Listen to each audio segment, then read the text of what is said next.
আসসালামু আলাইকুম, welcome to Neel Moon blog. চলে এসেছি নতুন একটি ব্লগ নিয়ে।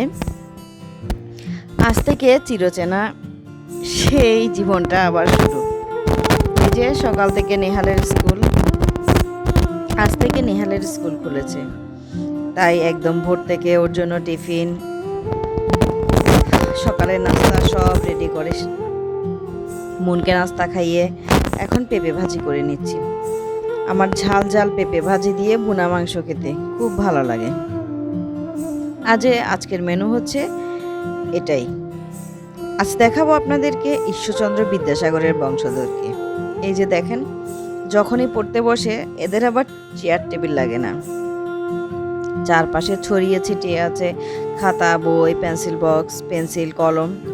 কখনো বিছানায় শুয়ে, কখনো চিত হয়ে, কখনো কাত হয়ে।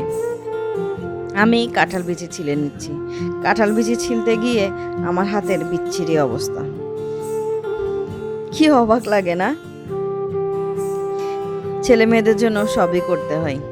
এই যে পড়ালেখার নমুনা। এরপরে চলে যাব নিহালকে স্কুল থেকে আনার জন্য।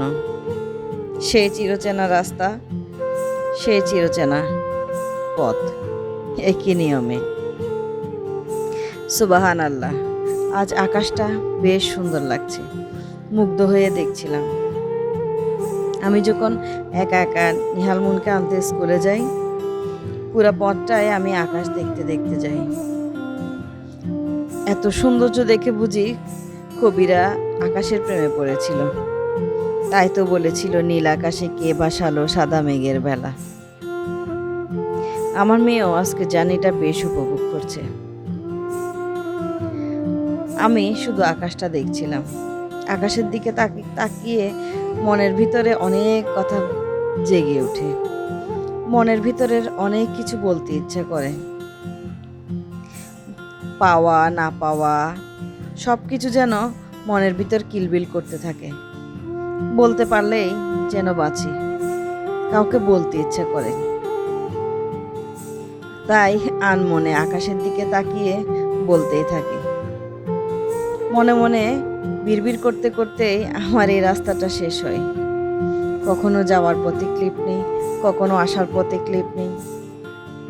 চিরচেনা এই রাস্তাটার সাথে কখন যেন সখ্যতা গড়ে উঠেছে। গল্প করতে করতেই চলে যাই। পূর্বাঞ্চল গিয়েছিলাম। মুনের জন্মদিনের পর এই প্রথম পূর্বাঞ্চল যাওয়া। ইরফান মুনকে একটা জন্মদিনের গিফট করেছে। এরকম ভালোবাসাগুলো খুব মিস করি আমি। আমি যখন ছোট ছিলাম, আমার ভাইয়েরাও আমার সাথে এমন করত।